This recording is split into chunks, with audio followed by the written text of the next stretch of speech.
Assalamualaikum warahmatullahi wabarakatuh. Waalaikumsalam.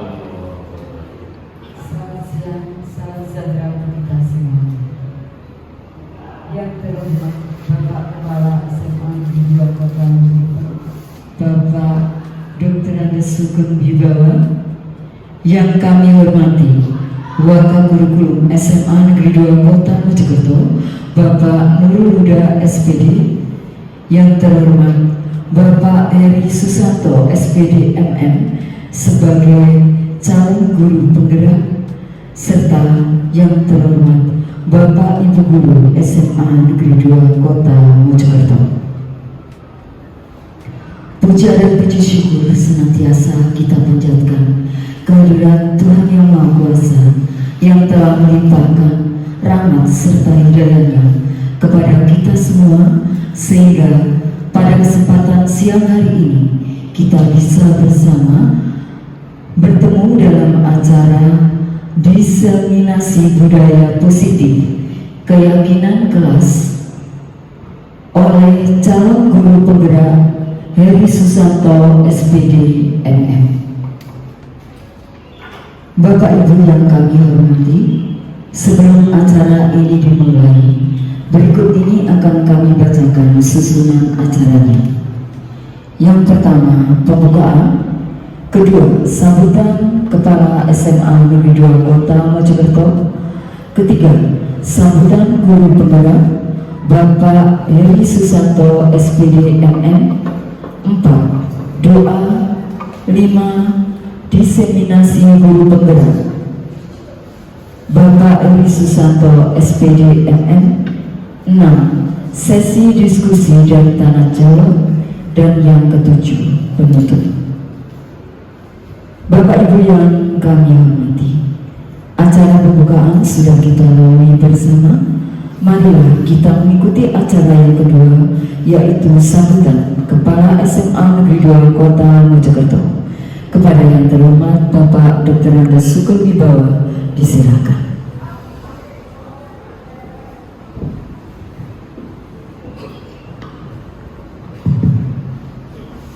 Bismillahirrahmanirrahim. Assalamualaikum warahmatullahi wabarakatuh. Selamat siang, salam sejahtera untuk kita semuanya. Yang saya hormati Bapak Nurul selaku Wakakurikulum, dan juga Pak Heri selaku calon guru penggerak, juga Bapak sekalian yang hadir di ruangan ini. Sebelumnya marilah kita selalu menasbahkan kita rasa syukur kita kepada Allah Subhanahu wa taala dengan ucapan alhamdulillahirabbil alamin, yang mana sampai saat ini di tanggal 22 Agustus 2024 kita masih diberikan kesehatan khususnya, sehingga kita semuanya bisa hadir undangan Pak Heri selaku guru penggerak, calon guru penggerak terkait dengan diseminasi budaya positif keyakinan kelas.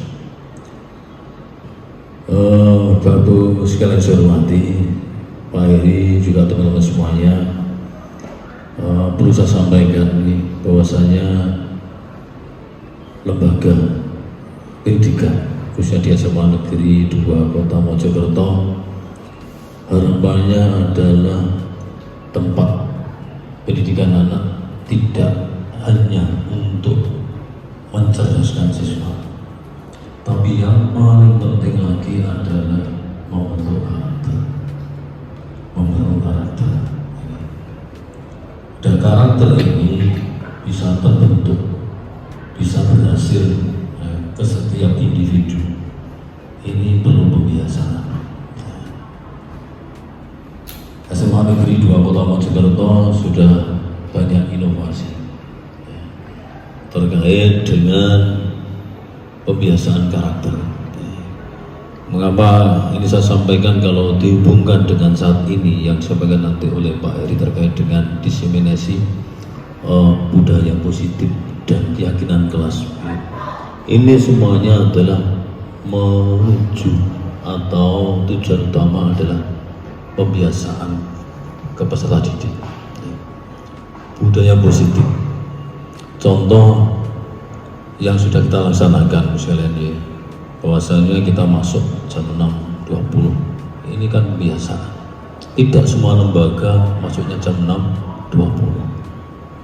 Walaupun setiap hari tetap ada permasalahan yang tidak tepat waktu. Tetapi ini kan pembiasaan untuk berdisiplin. Pada saat jam 6.20 ditutup pintu gerbang itu, kemudian masuk di pintu yang kecil. Kemudian menuntun sepeda motor. Ada lagi kita juga dengan S5. Ya, sapa salam, senyum, sapa salam, sopan santun. Hampir sekolah memberikan itu, Pak. Kemudian ada 7K. Ada kita lagi setiap hari Selasa, Kamis, Jumat kita membiasakan berdoa bersama di Bina. Tidak semuanya ada di garis sekolah. Yang paling penting adalah keberlangsungan, tindak lanjut yang tertentu.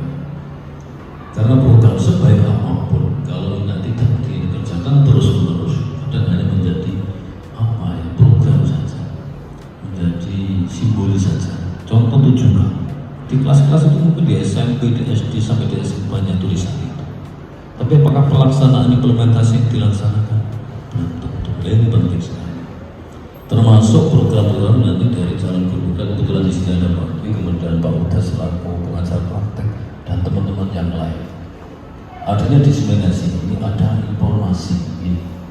Informasi yang disampaikan Pak Heri nanti terkait dengan gagasan apa, ide-ide apa. Ini harapan kami, sering saya sampaikan, SMA Negeri 2 harus terbangun namanya sistem apapun itu. Kalau sistem sudah terbangun, insya Allah nanti mengerucut dan ujungnya adalah pelayanan peserta akan luar biasa. Mulai itu panjenengan yang hadir di sini, mohon bagaimana ke depan SMA Negeri 2 itu semakin bagus terkait dengan pelayanan. Kritikan, masukan dari panjenengan, khususnya ide-ide terkait dengan masalah-masalah yang paling pokok terkait dengan perubahan perilaku anak. Contoh misalnya, panjenengan pirsa kemarin program pemerintah, bahwasanya pemerintah mau memberikan kontrasepsi mendengar kepada remaja supaya tidak terjadi kehamilan, supaya tidak terjadi kematian untuk bayi. Kemudian ininya hal masalah kesehatan. Tapi yang ngeri lagi yang tidak dipikirkan masalah moralnya, akhlaknya. Yang dipandang itu bukan masalah manusia kesehatannya, tapi yang paling pokok adalah masalah akhlak manusia. Maka saya sampaikan SDM kita yang paling mendasar, kita punya tanggung jawab dalam kita bekerja di dunia pendidikan adalah nomor satu adalah agama masa dipegang. Akhlak itu harus dipegang, perilaku harus dipegang. Insya Allah anak-anak ini kalau memegang agama, aturan agama, anak-anak akan lurus, tidak akan melakukan hal yang demikian, hal-hal yang menyimpang, yang dampaknya mesti macam-macam, moral, kesehatan juga.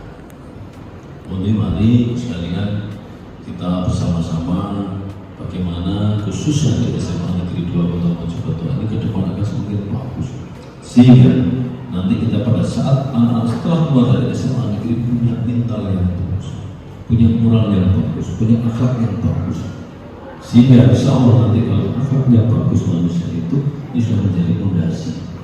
Kembali kalau punya keterampilan, punya kecerdasan, insya Allah ada jasa sumber daya manusia luar biasa.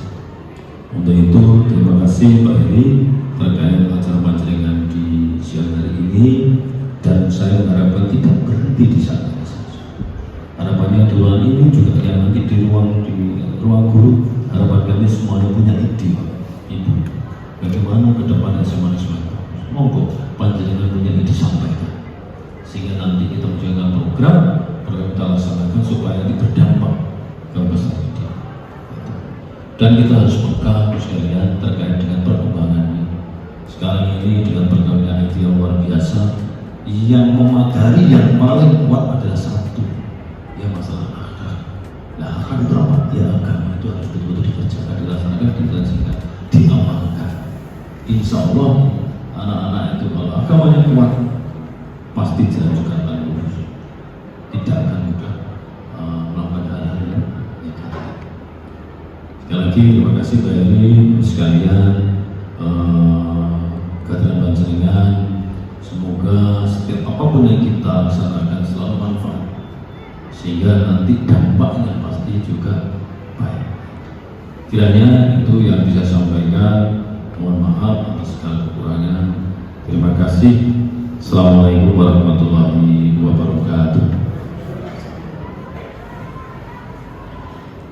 Terima kasih kepada Bapak Dr. Andes Sugeng Wibowo selaku Kepala SMA Negeri 2 Kota Mojokerto yang telah berkenan menyampaikan kata sambutan yang tentunya sangat memotivasi bagi seorang calon guru penggerak Mr. Heri dan juga kita sebagai seorang pendidik. Bapak Ibu yang kami hormati, selanjutnya marilah kita dengarkan sambutan dari Bapak Eri Susanto SPD MM selaku calon guru penggerak. Disilakan.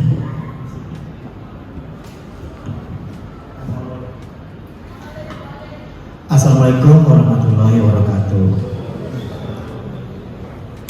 Kepada yang terhormat Bapak Kepala SMA Negeri 2 Kota Mojokerto, Bapak Dr. Andes Sugeng Wibowo, kepada yang terhormat Bapak Wakil Kurikulum SMA Negeri 2 Kota Mojokerto, Bapak Nurul Huda SPD, dan Bapak Ibu Guru SMA Negeri 2 Kota Mojokerto semuanya. Pertama-tama saya ingin menginformasikan tentang program hari ini, yaitu diseminasi atau kita sebut dengan seminar juga, yaitu diseminasi budaya positif keyakinan kelas.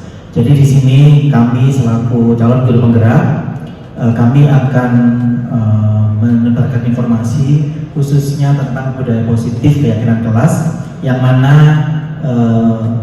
agar program ini atau budaya positif ini itu bisa berimbas kepada teman-teman rekan guru sejawat, khususnya di SMA Negeri 2 Kota Mojokerto.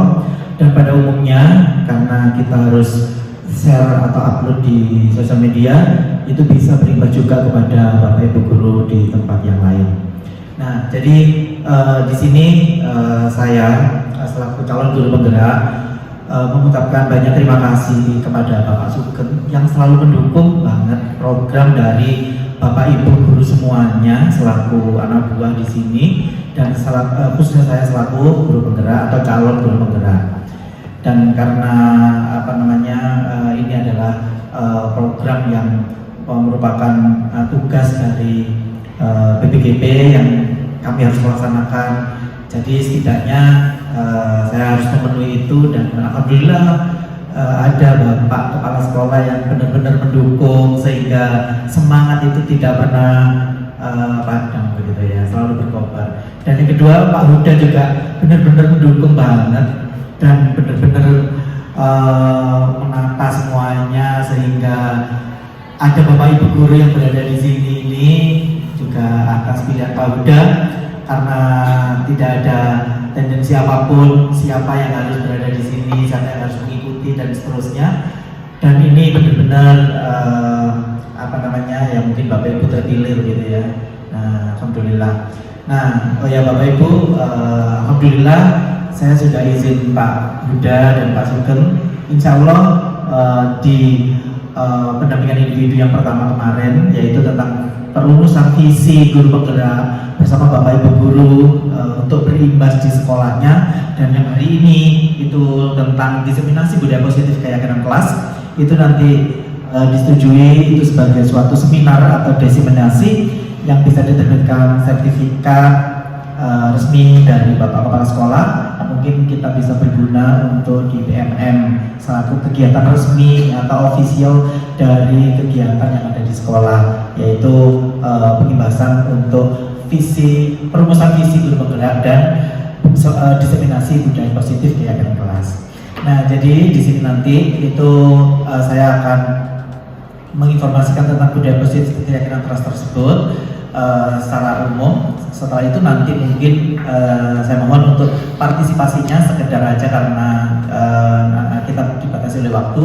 Jadi nanti mungkin aktif untuk bertanya dan mungkin ada opini atau tanya jawab begitu untuk di sesi diskusi. Mungkin itu dari saya. Sekali lagi beribu terima kasih ya, dan mohon maaf kalau memang ada kekurangannya. Itu yang bisa saya sampaikan. Wassalamualaikum warahmatullahi wabarakatuh.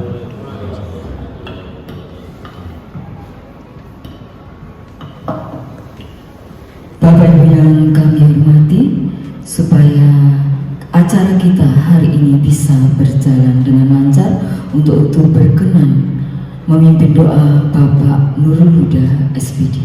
Disilakan.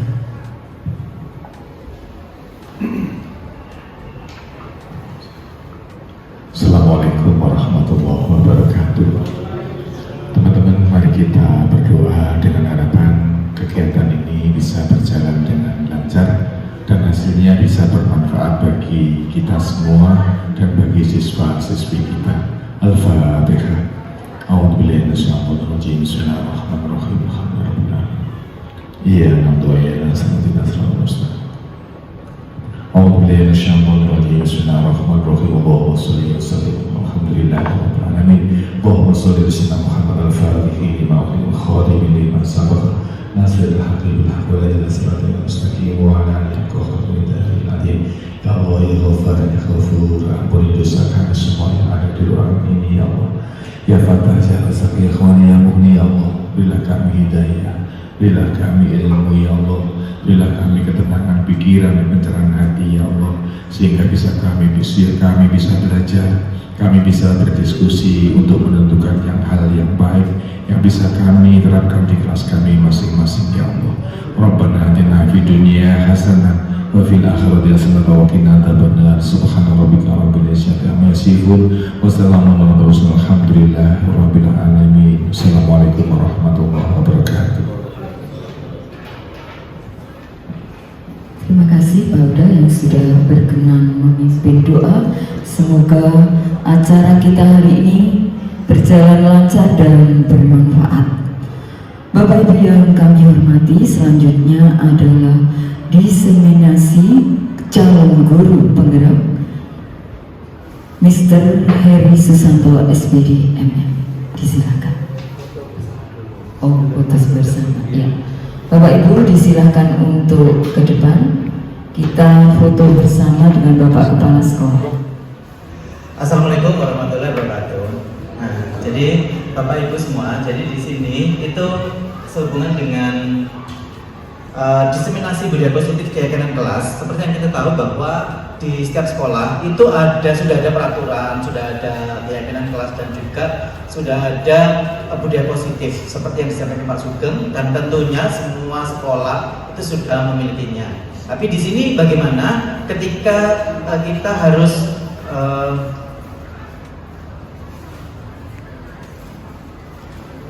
jadi di sini kami sampaikan tujuan pembelajarannya. Jadi bagaimana kita itu harus menanamkan budaya positif tersebut, khususnya keyakinan kelas yang dari peraturan itu menjadi keyakinan. Jadi seperti yang kita tahu bahwa kalau sekedar peraturan itu sifatnya itu kayak berupa tekanan yang pastinya anak itu punya motivasi yang berbeda. Tapi kalau keyakinan kelas atau keyakinan diri itu akan menjadi sesuatu kesadaran diri yang mereka itu bisa melaksanakan semua peraturan itu dengan melalui kesadaran mereka sendiri. Nah, jadi di sini untuk konsep inti budaya positif, yang pertama itu perubahan paradigma positif, kemudian disiplin positif, nilai-nilai kebajikan, kebutuhan dasar manusia, motivasi perilaku manusia, posisi kontrol guru, keyakinan kelas, dan segitiga restitusi. Nah, seperti yang kita tahu bahwa kita sebagai guru, pastinya kita bagaimana cara kita menangani atau menyelesaikan permasalahan dengan siswa. Lalu,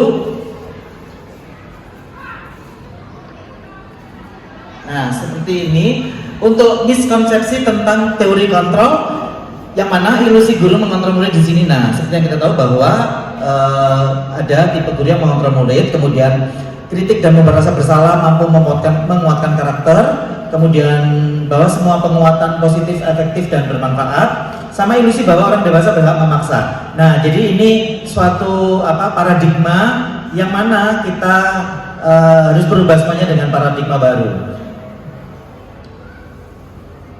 Ini salah satu contoh saja bagaimana merubah paradigma stimulus respon ke pendekatan teori. Nah, jadi di sini misalnya ya, untuk stimulus respon tentang dunia, realitas atau kebutuhan kita sama, tapi kalau teori kontrol tentang dunia, realitas atau kebutuhan kita itu berbeda. Nah, jadi contoh yang satu ini tuh tentunya misalnya kalau kita memberikan sesuatu, belum tentu semua orang menyukainya. Nah, dari hal yang simple atau yang sepele seperti ini, itu yang wajib kita tanamkan khususnya kepada pendidik agar kita bisa melayani siswa kita secara maksimal. Kemudian, nah di sini untuk disiplin positif itu disiplin itu berdasarkan disiplina yang artinya belajar. Nah, disiplin itu mengacu pada disiplin diri yang memiliki tanggung jawab terhadap apa yang dilakukannya berdasarkan nilai-nilai yang diyakini. Jadi disiplin itu tidak sekedar hanya anak itu peraturan agar disiplin, bukan, tapi kita harus bisa bagaimana disiplin positif itu timbul dari kesadaran diri mereka. Kemudian disiplin positif itu merupakan salah satu cara menerapkan disiplin yang bertujuan untuk menumbuhkan kesadaran serta memberdayakan peserta didik tanpa imbalan penghargaan, ancaman atau hukuman. Jadi agar mereka itu sadar bahwa mereka melakukan sesuatu itu mereka atas kemauan mereka sendiri, bukan karena paksaan, bukan karena takut dihukum, bukan karena takut salah dan sebagainya. Maka sebagai pendidik, tujuan kita adalah menciptakan peserta didik yang memiliki disiplin diri, sehingga mereka berperilaku mengacu kepada nilai-nilai kebajikan universal dan memiliki motivasi intrinsik dalam perubahan perilaku ke arah yang lebih baik. Nah, berikut ini adalah nilai-nilai kebajikan, nilai-nilai yang disepakati bersama, lepas dari suku bangsa, agama, bahasa maupun latar belakangnya. Nah, contoh nilai kebajikan institusi atau organisasi. Profil pelajar Pancasila itu beriman, bertakwa dan kepada Tuhan Yang Maha Esa, berakhlak mulia, berkebinekaan global, kemudian gotong royong, mandiri, bernalar, kritis dan kreatif. Kemudian untuk IBO Primary Years Program itu toleransi, rasa hormat, integritas, mandiri, menghargai, antusias, empati, keingintahuan, kreativitas, kerjasama, percaya diri dan komitmen. Kemudian kalau 9 pilar karakter Indonesia Heritage Foundation atau IHF, cita Tuhan dengan segenap ciptaannya, kemandirian dan tanggung jawab, kejujuran atau amanah, diplomatis, hormat dan santun, dermawan, suka menolong dan gotong royong, percaya diri, kreatif dan pekerja keras, kepemimpinan dan keadilan, baik dan rendah hati, toleransi, kedamaian dan kesatuan. Nah, untuk itu kita perlu tahu tentang apa sih kebutuhan dasar manusia itu. Kebutuhan dasar manusia adalah segala sesuatu yang dibutuhkan oleh manusia untuk mempertahankan keseimbangan kondisi fisiologis dan psikologis yang bertujuan untuk mempertahankan kehidupan dan kesehatan. Itu kebutuhan dasar manusia. Nah, sedangkan 5 kebutuhan dasar manusia itu ada penguasaan, ada kasih sayang dan rasa diterima, ada kesenangan, ada bertahan hidup dan kebebasan. Lalu motivasi perilaku manusia. Yang pertama itu untuk menghindari ketidaknyamanan atau hukuman. Jadi itu salah satu motivasi kita bahwa kita melakukan sesuatu, apalagi yang tergolong peraturan, pastinya kita itu untuk menghindari ketidaknyamanan atau hukuman. Jadi misalnya aku biar nggak telat, itu bukan dari kesadaran diri atau bukan suatu keyakinan, tapi ada motivasi yang lain. Nah, salah satunya itu ketidaknyamanan dan hukuman. Oh iya, dia nanti gak dihukum sama Pak Huda, nah, misalnya, baru gak dihukum sama Pak Restu misalnya. Nah itu menghindari seperti itu. Nah, itu sesuatu yang bukan keyakinan, yang pastinya nanti tidak akan menjadi suatu keyakinan diri, kesadaran diri, dan kedepannya bisa berubah dan bisa kembali ke setelan awal. Tapi ketika kita bisa menjadikan itu suatu keyakinan diri, kesadaran diri, maka sampai kapanpun, dimanapun, dia tidak akan, oh biar tidak dihukum, aku biar tidak dimarahi. Nah, contohnya seperti itu. Terus kemudian untuk mendapatkan imbalan atau penghargaan dari orang lain. Nah, ini juga salah satu motivasi. Aku melakukan ini agar dapat imbalan. Nah, intinya bukan itu, tapi intinya karena kesadaran diri. Aku melakukan ini biar aku menjadi anak yang disiplin, anak yang baik. Nah, contohnya seperti itu. Dan untuk menjadi orang yang mereka inginkan dan menghargai diri sendiri dengan nilai-nilai yang mereka harapkan. Terus kemudian konsep disiplin dengan identitas gagal. Hukuman, pastinya kalau kita itu kasih hukuman itu pasti menyakitkan, tidak nyaman, murid takut, memaksa, murid menyembunyikan kesalahan dan murid menjadi rendah diri. Terus kalau penghargaan itu tidak efektif, merusak hubungan atau sifat iri, mematikan kreativitas, menghukum dengan sistem ranking, merampas hak menghargai dirinya. Nah, jadi dari sini itu akan menjadi suatu konsep disiplin yang dengan identitas gagal karena itu hanya kelihatan di depan saja, tapi tidak masuk dalam dirinya menjadi suatu keyakinan atau kesadaran diri. Lalu untuk yang konsep disiplin dengan identitas sukses, nah itu yang seperti ini. Jadi yang satu konsekuensi. Kalau kita bisa menanamkan konsekuensi kepada diri peserta didik khususnya atau kepada anak kita di rumah misalnya, itu kita bisa menjadikan penguatan jangka pendek. Jadi ketika ayo cuci tangan, nah cuci tangan itu untuk ini. Dia akan melakukan cuci tangan sendiri tanpa disuruh, karena itu untuk penguatan jangka pendek misalnya, oh ya biar bersih, biar sehat dan sebagainya. Perlu monitoring berkelanjutan. Terus stimulus atau respon, murid menghormati peraturan. Jadi murid itu akan menghormati peraturan dalam arti karena mereka sadar diri akan dampak negatifnya buat dirinya sendiri. Terus kemudian kehilangan waktu untuk merenungi kesalahan. Maksudnya, jadi kalau kita itu merasa kalau ada hukuman, ancaman dan sebagainya itu akan justru malah akan merenungi kesalahannya itu, tapi tidak menimbulkan kesadarannya. Terus berikutnya ada restitusi. Nah ini salah satu yang di guru penggerak digaungkan tentang bagaimana menyelesaikan masalah dengan murid itu tentang restitusi, yaitu murid bertanggung jawab untuk perilakunya, kemudian fokus pada pemecahan masalah jangka panjang, murid menghormati dirinya dan orang lain. Teori kontrol yaitu dirinya memegang kontrol dan murid bersemangat membalik kesalahannya. Jadi dia menyadari dirinya yang pada akhirnya restitusi ini itu menjadi suatu penyelesaian masalah khususnya pada murid yang terbaik. Nah, konsep disiplin yaitu pendekatan restitusi sebuah cara menanamkan disiplin positif pada murid. Yang pertama itu, nah ini, apa sih restitusi itu? Jadi restitusi adalah proses menciptakan kondisi bagi murid untuk memperbaiki kesalahan mereka sehingga mereka bisa kembali pada kelompok mereka dengan karakter yang lebih kuat. Ini ditulis oleh Gosen pada tahun 2004. Kemudian berikutnya ciri-ciri restitusi. Yang pertama, bukan untuk menebus kesalahan namun untuk belajar dari kesalahan. Kemudian memperbaiki hubungan, tawaran bukan paksaan. Kemudian restitusi itu menuntun untuk melihat ke dalam diri. Restitusi mencari kebutuhan dasar yang mendasari tindakan. Restitusi diri adalah cara yang paling baik. Restitusi fokus pada karakter bukan tindakan. Restitusi fokus pada solusi. Dan restitusi mengembalikan murid yang berbuat salah pada kelompoknya. Nah ini perbedaan. Contoh kasus, siswa sering tidak mengerjakan PR. Yang pertama, hukuman. Guru menghukum siswa tersebut hormat bendera selama 10 menit. Guru marah dan murid takut.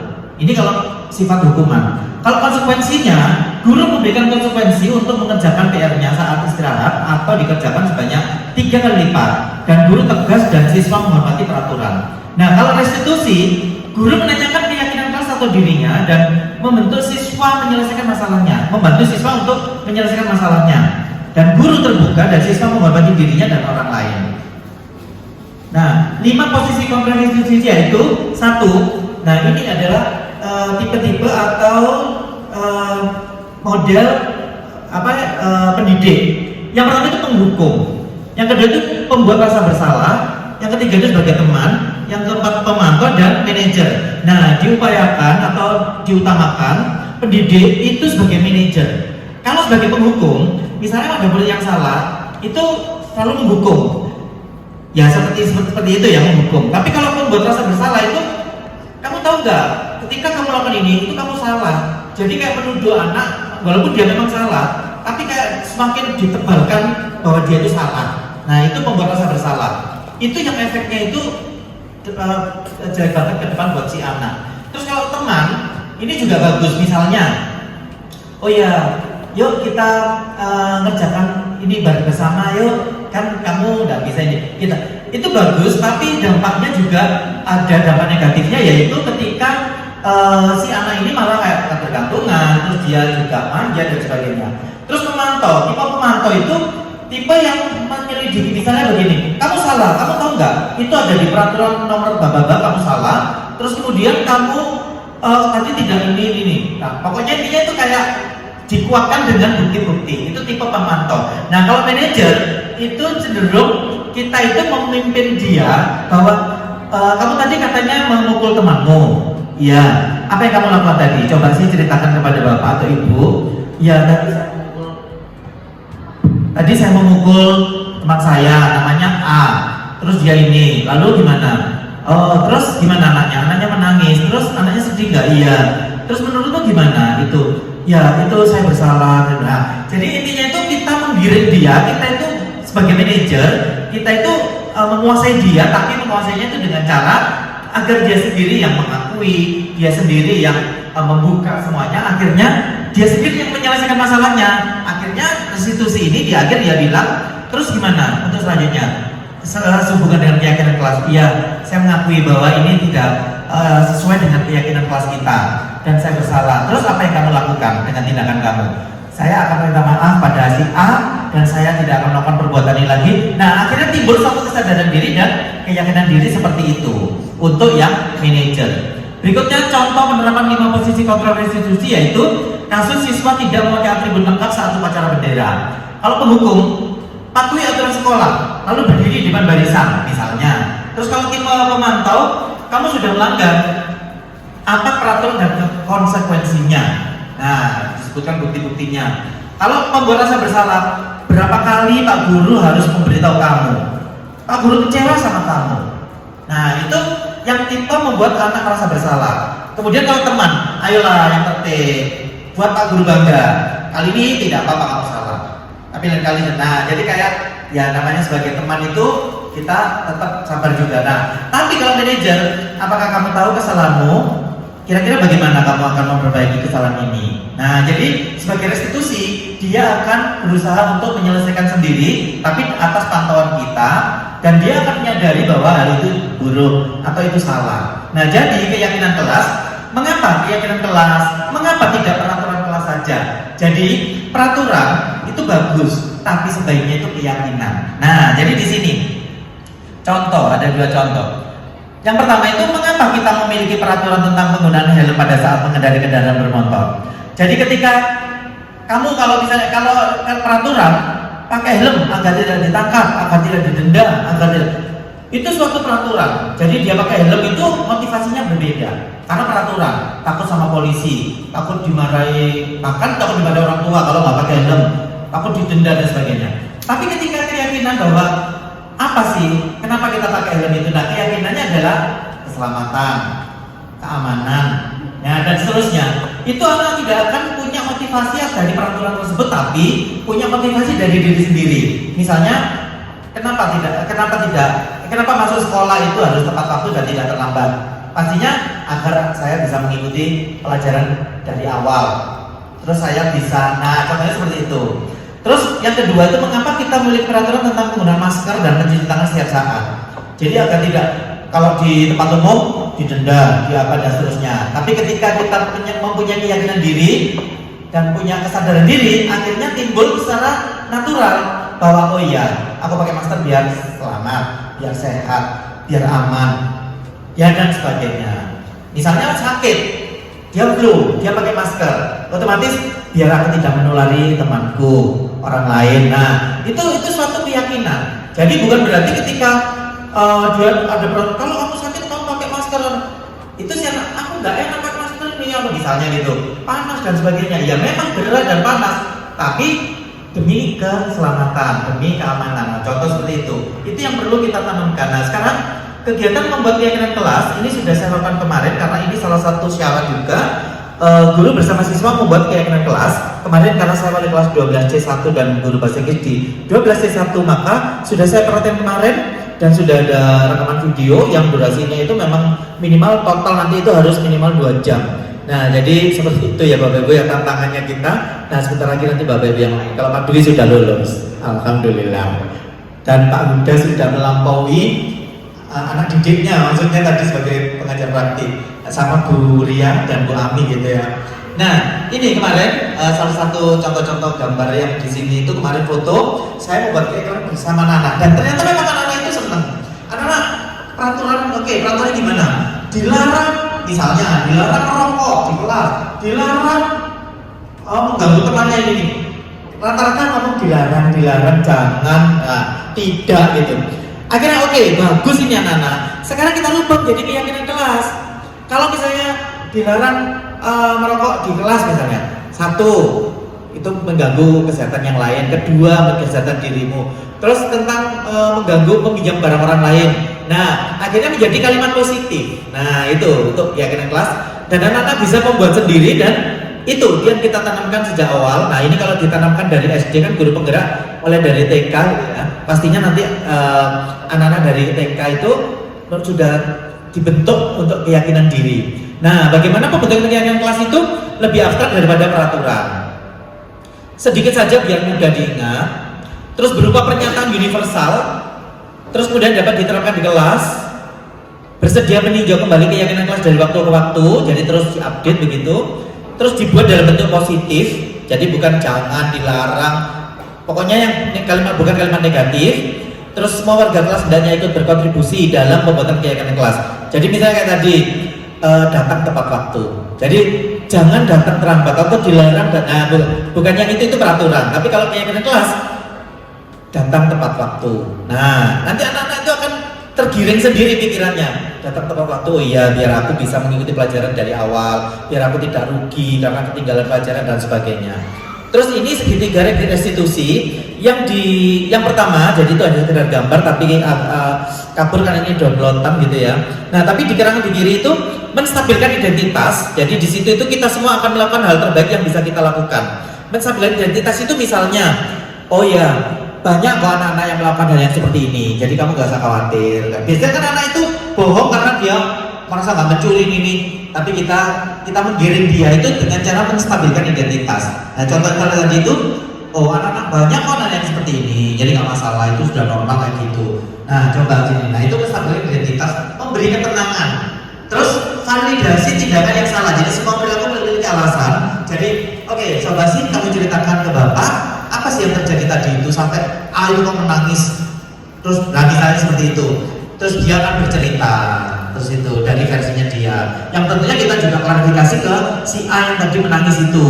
Nah, terus yang terakhir itu menanyakan keyakinan. Jadi, terus menurutmu keyakinan seperti ini itu bagaimana? Oh ya, itu salah. Itu tidak sesuai dengan keyakinan sekolah, keyakinan kelas, keyakinan diri. Karena saya mengganggu orang lain. Terus bagaimana selanjutnya? Jadi dia itu kita itu berusaha menyelesaikan masalah tapi melibatkan dia.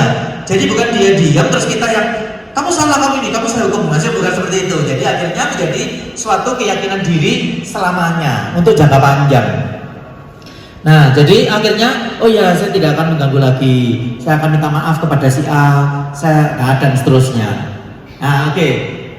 Thank you very much for the attention. Nah, sekarang untuk yang terakhir sesinya 5 menit udah untuk mungkin tanya jawab. Oke, mungkin ada pertanyaan atau masukan Bapak Ibu dari keyakinan kelas atau ternyata sulit ya menerapkan keyakinan kelas atau ternyata peraturan itu lebih baik atau gimana, itu boleh Bapak Ibu ya. Mungkin untuk interaksi dari sesi diskusi. Oke, Pak Uda mungkin. Iya, Uda. Ya, terima kasih, luar biasa. Tayangannya padat ya dari awal sampai akhir.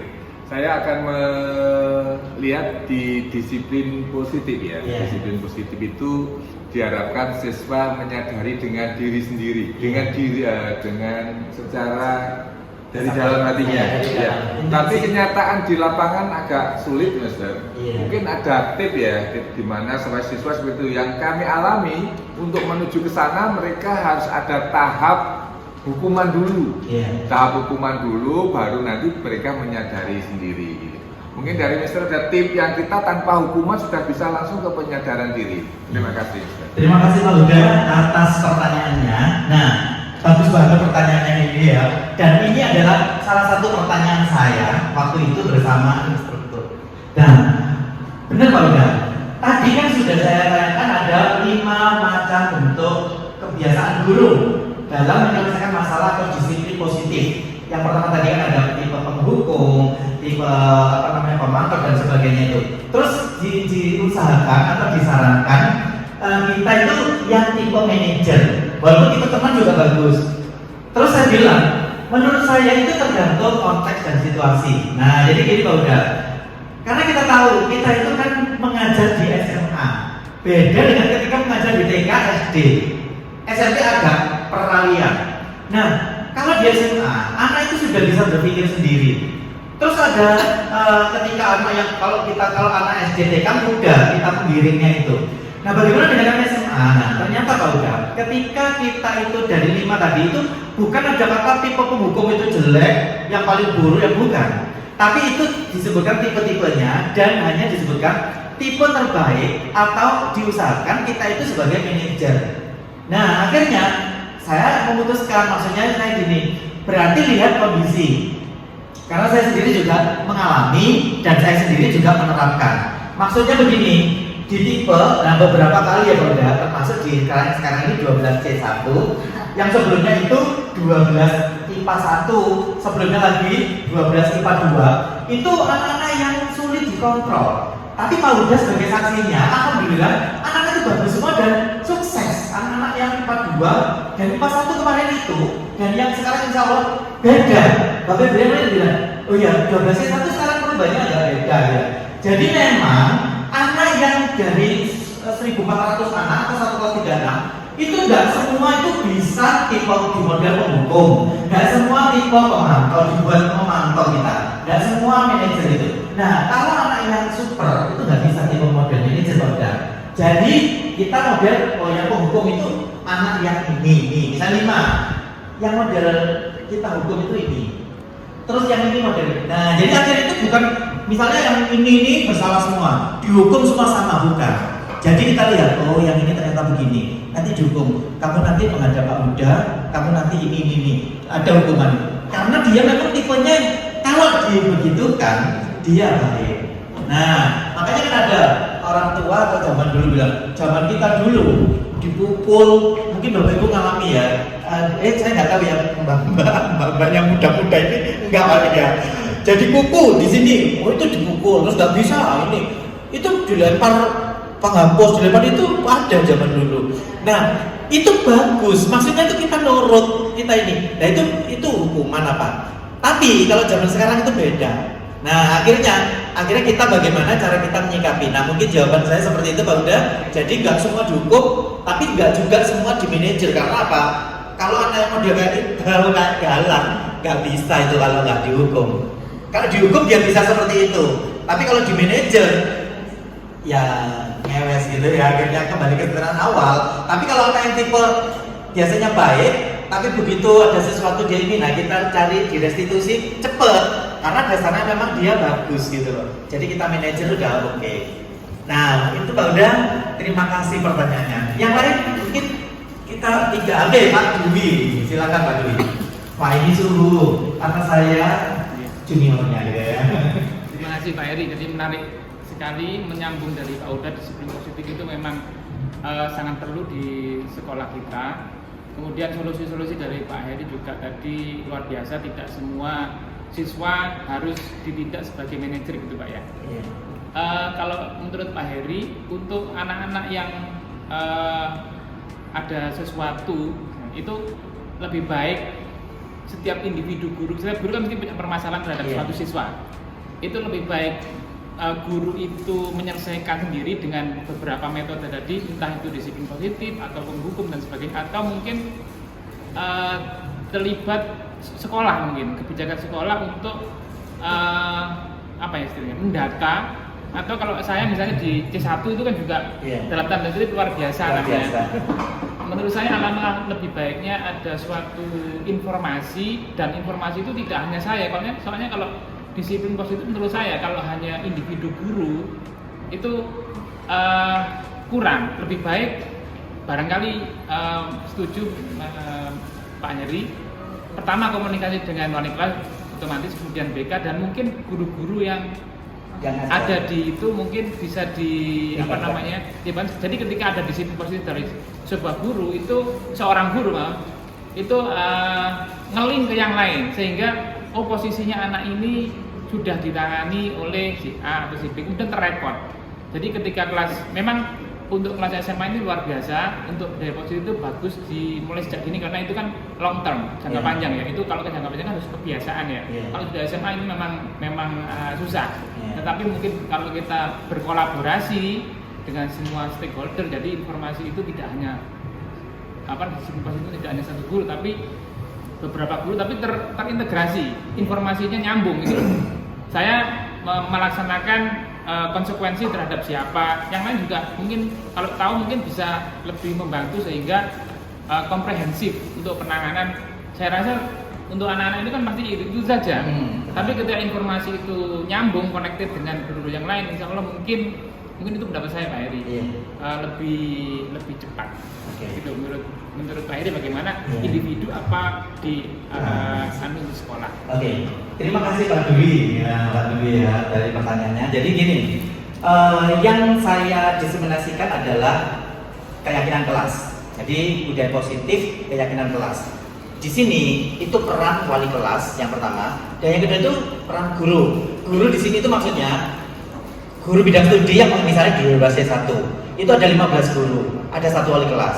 Nah, ketika misalnya saya ngajar bahasa Inggris di kelas itu yang keyakinan kelas di kelas itu ada masalah dengan pelajaran saya. Jadi untuk penyelesaiannya, misalnya dia tidak mengerjakan tugas saya. Nah, jadi ada 2. Keyakinan sekolah, peraturan sekolah, keyakinan kelas, peraturan kelas. Nah, atau kesepakatan kelas itu ada yang global. Jadi ketika anak ini di kelas pelajaran bahasa Inggris tidak pernah masuk, pas sebenarnya sering keluar misalnya, nggak pernah ngerjakan PR. Itu saya menangani dulu itu dengan cara yang tadi ada penghukumannya ya sesuai di kelas itu. Misalnya kalau guru bidang studi, kamu nilaimu jelek, kamu 0 nilainya, atau kamu tidak boleh masuk kelasnya Miss Reri misalnya. Itu contoh. Terus kalau misalnya model manajer, kamu tadi kenapa sih? Maksudnya ini ketika di kelas si anak ini nangis, Pak Dwi yang ganggu. Nah akhirnya kenapa sih kamu? Ini belum nyampe ke sekolah dulu atau belum nyampe ke BK. Nah tapi ketika ini sudah parah dan sering banget, pastinya nanti ada suatu kolaborasi. Nah jadi tadi yang disebutkan juga kolaborasi untuk guru-guru juga yang mengajar di kelas itu. Nah jadi akhirnya apa? Oh ya Bu, bagaimana si A itu? Iqbal itu gimana? Iya Iqbal ini. Nah akhirnya, iya gimana biasanya Bu? Oh iya dia tuh sering bolos ini. Sama, terus tanya yang guru yang lain. Terus kemudian kita mungkin lapor wali kelas atau wali kelasnya yang tanya ke guru tersebut. Bagaimana Bu yang Iqbal ini? Oh kelas saya aman-aman saja dan si A ini. Nah akhirnya kita restitusi. Kenapa kamu selalu seperti ini? Berarti dia itu mungkin tidak suka pelajarannya, tidak suka gurunya, tidak suka teman-teman yang di situ dan sebagainya. Kita menyelesaikannya itu secara restitusi. Tapi ketika ini sudah berat dan terus bersalah, akhirnya sudah kolaborasi bersama guru lain dan wali kelas, akhirnya ke BK. Itu Pak Dwi. Jadi intinya kita untuk diseminasi ini adalah untuk Bapak Ibu guru di sekolah yang terimbas oleh yang ada guru penggerak agar tentang keyakinan kelas, budaya positif untuk keyakinan kelas. Jadi tugas atau tanggung jawab masing-masing guru atau wali kelas di kelas. Begitu Pak Dwi. Tapi terima kasih masukannya. Jadi memang untuk budaya positif ini memang tidak di kelas saja, tapi bisa di sekolah gitu ya, karena lingkupnya besar. Nah, tapi untuk lingkup sekolah itu sudah ranahnya BK begitu. Oke, mungkin ada satu lagi Bapak Ibu. Oke, Bu Ria ini juga senior gitu. Ya, oke Bu Ria. Terima kasih Pak Heri, sangat menarik untuk paparan jenengan tadi yang sudah diutarakan. Cuman di sini mungkin bagi teman-teman yang baru mengenal istilah keyakinan kelas, yang ini saya pertegas di sini. Nah ini jenengan tadi kan ngasih contohnya sebagai wali kelas, juga sekaligus guru kelas di C1 nih. Nah ini posisinya kalau kita guru pelajaran atau guru mapel. Nah untuk keyakinan kelas ini apa bisa diterapkan? Takutnya nanti kan berbenturan dengan kebijakan atau aturan yang sudah ada atau diciptakan wali kelasnya. Itu yang pertama. Lalu yang kedua, kita selama ini kan pasti tidak mengenal keyakinan, tapi kita biasanya memakai istilah kontrak belajar. Nah, apakah itu sama dengan keyakinan kelas? Monggo, mungkin itu yang saya sampaikan. Terima kasih Bu Ria, langsung saya jawab. Jadi ada 2 pertanyaan. Yang pertama saya jawab dulu. Jadi sehubungan dengan keyakinan kelas tadi sudah disebutkan ada di poin berapa tadi, itu ada bahwa keyakinan kelas ini ada kolaborasi dengan guru yang lain atau guru-guru yang lain yang mengajar di kelas tersebut. Jadi intinya untuk keyakinan kelas itu memang itu bersama wali kelas karena mewakili di kelas itu. Nah, karena wali kelas juga selaku pemantau di kelas itu. Nah, ketika ada keyakinan kelas, maka keyakinan kelas itu ditempel. Jadi kalau Bapak Ibu yang mengajar di 12C1 atau ingin melihat yang nggak mengajar di sana, itu di depan sudah ditempel. Jadi anak-anak sudah ditempel ke peraturan kelas, keyakinan kelas, dan guru yang dilakukan guru. Seharusnya yang dilakukan guru, terus dan yang tidak dilakukan oleh guru, yang dilakukan murid, yang tidak. Nah, itu ada 4 lembar itu di kelas masing-masing. Nah, akhirnya misalnya jadi keyakinan kelas bagaimana dengan guru-guru yang lain, itu tanggung jawab kami semua. Maksudnya itu untuk keyakinan kelas mewakili wali kelas bersama kelas tersebut, untuk guru-guru yang lain bisa menambahkan itu. Jadi ketika jadi ibu-ibu yang lain mungkin membaca, misalnya saya guru bahasa Inggris di kelas C2 dari kelas yang lain. Oke, yang kelas di sini seperti ini. Mungkin 90% sama ya, dari hal yang tidak boleh mengganggu yang lain. Bukan tidak boleh kayak kelas ngomongnya menghormati sesama, meminta izin jika meminjam barang teman, misalnya itu ngomongnya seperti itu. Jadi bukan dilarang tidak, nah itu peraturan. Kalau dilarang itu. Nah, terus kemudian ketika udah seperti ini, anak-anak ini sebenarnya punya keyakinan kelas buat kalian. Nah, seperti itu Bu. Ditambahkan di sini boleh ya. Nah, misalnya, oke, boleh masukkan ya. Jadi akhirnya itu menjadi suatu masukan. Tapi kalau bisa tadi kan ada aturan untuk keyakinan kelas itu yang universal, yang sekiranya itu umum untuk anak-anak yang tidak di luar sekolah atau di luar kelas.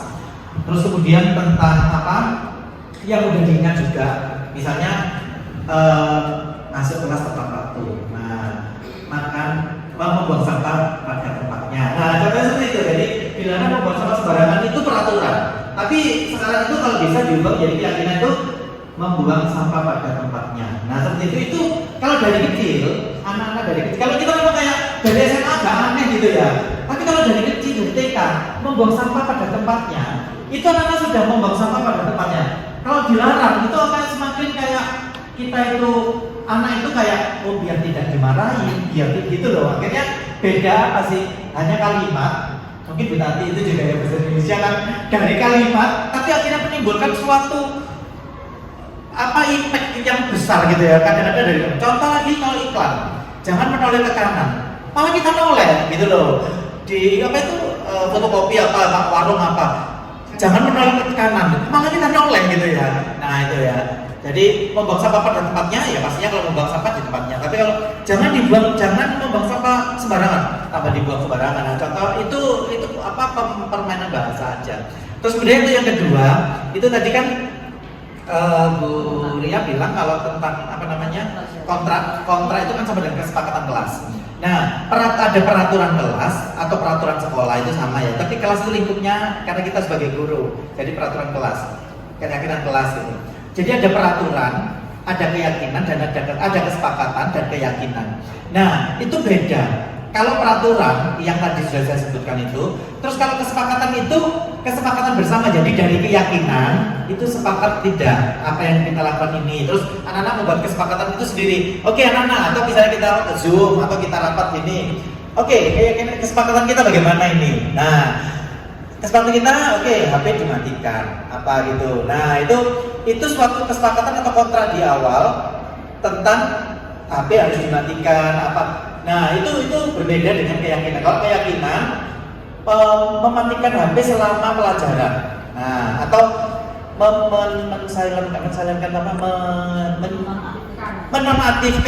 menonaktifkan HP selama pelajaran. Jadi dilarang menyalakan HP misalnya gitu. Nah, itu keyakinan agar anak itu bahwa oh iya kalau menyalakan HP nanti mengganggu. Nah, itu intinya. Jadi dia itu punya keyakinan atau kesadaran sendiri. Makanya kalau di internasional itu kan makan di mana-mana itu kan Indonesia terkenal jorok. Coba kita makan di mana-mana, makan kan langsung sudah gitu ya. Di warung-warung itu loh, segeledap gitu. Kalau di sana terutama kalau di warung kan memang privacy ya di take mosok kita kan mandiri gitu ya. Tapi kalau di McD itu kan semua self service gitu, ditaruh pergi gitu. Ini berantakan semuanya. Tapi kalau di luar itu di Jepang, di Singapura, di mana-mana itu ya, itu ditaruh langsung kan sudah ada tempatnya itu, dimasukkan. Ini sudah bersih. Nggak lap-lap nggak ngelapis sendiri nggak. Yang ngelap-ngelap itu rumboynya tuh nyemprot dilap udah. Tapi yang ini, nah kalau kita beredam gitu, bahkan berhubungan sampai meja gitu. Nah itu suatu keyakinan diri itu, keyakinan. Nah jadi intinya itu kalau di tempat umum keyakinan masih ada, akhirnya anak ini masih punya keyakinan. Tapi kesepakatan kan nggak mungkin warungnya. Siapa yang mau habis makan di sini dibuang ke sampah lah, itu kesepakatan. Nah, itu Buria. Oke, mungkin cukup sekian Bapak Ibu ya, mungkin waktunya ini terbatas banget. Dan saya mengucapkan terima kasih banyak ya atas partisipasi Bapak Ibu semua ini, benar-benar mendukung banget karena perjalanan ini masih panjang ya sampai Desember. Dan insya Allah nanti Bapak Ibu yang akan bergiliran ya, iya semangat. Nanti ada Mbak Resti, Mbak Sekar, wah semuanya ya, Mbak Arista ini ya udah ya. Iya. Kita dukung nanti. Ya, kita dukung. Ya. Nanti saya janji, nanti Bapak Ibu siapapun nanti yang bergerak nanti saya jadi panitianya. Karena ini saya dari semalam buat semua ini, semua ini sendiri ya, ternyata bergerak itu sendiri ya Pak Dulu ya. Kalau biasanya kalau gini-gini ada panitia, ada apa gitu ya. Nah ini benar-benar sendiri. Kalau waktu itu malah pendadakan, saya nggak nyangka yang pertama kayak gini, yang pertama itu tanggal 7 kemarin. Ini paket apa? Ada pengajar praktiknya. Oh iya Pak, ini formal Pak, di depan nanti BBGP melihat, apalagi di YouTube yang melihat. Oh gitu ya, siapa yang sih saya dulu? Anu aja Bu Ami. Nah, kalau ini sudah siap kemarin. Bu Tanti, yang senior waktu itu Bu Heri, yang sekarang yang senior jadi tokoh-tokoh seniornya Bu Tanti ya. Bu Tanti bisa sama MC. Oh iya Mister, gampang ini gitu. Nah gitu.